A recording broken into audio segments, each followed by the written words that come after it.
Kerala budget 2026 Nattika നിയോജക മണ്ഡലത്തിലെ വിവിധ പദ്ധതികൾക്കായി 50 കോടി രൂപ വകയിരുത്തി. സംസ്ഥാന സർക്കാരിന്റെ ബഡ്ജറ്റിൽ നാട്യ നിയോജക മണ്ഡലത്തിൽ വിവിധ പദ്ധതികൾക്കായി 50 കോടി രൂപ വകയിരുത്തിയതായി CC മുകുന്ദൻ MLA അറിയിച്ചു.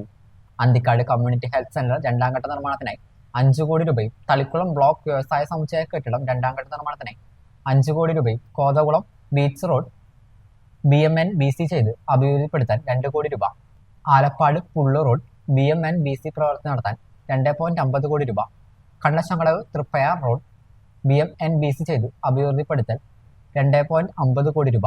ഊരകം മുതൽ പോലീസ് സ്റ്റേഷൻ വരെയുള്ള റോഡ് BMNBC ചെയ്ത് അഭിവൃദ്ധിപ്പെടുത്താൻ 1.50 കോടി രൂപ, താന്യം ഗ്രാമപഞ്ചായത്തിലെ കുട്ടംകുളം സംരക്ഷണ ഭിത്തി നിർമ്മാണത്തിന് 1.25 കോടി രൂപ, പെരിങ്ങോട്ടുകര ALP സ്കൂൾ പുതിയ കെട്ടിട നിർമ്മാണത്തിന് 2 കോടി രൂപ, പഴുവിൽ കാരുണ്യ ചാരിറ്റബിൾ സൊസൈറ്റി ആസ്ഥാന മന്ദിര കെട്ടിട നിർമ്മാണത്തിന്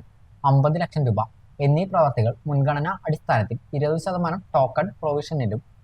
വലപ്പാട് കമ്മ്യൂണിറ്റി ഹെൽത്ത് സെന്റർ പുതിയ കെട്ടിട നിർമ്മാണത്തിന് 5 കോടി രൂപ, കീഴ്പുള്ളിക്കര നാന്ത GHS ഗ്രൗണ്ട് നവീകരണം 5 കോടി രൂപ,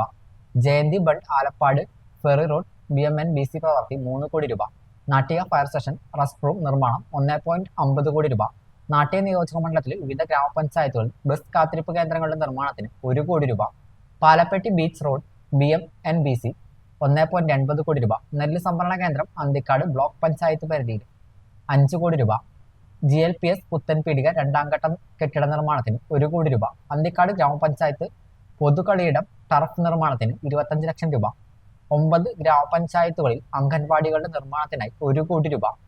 ആനക്കല്ല് ചങ്ങല gate boat jetty road BMNBC പ്രവർത്തി നടത്തുന്നതിനായി 4 കോടി രൂപ എന്നിവയാണ് ബഡ്ജറ്റിൽ വകയിരുത്തിയിട്ടുള്ളത്.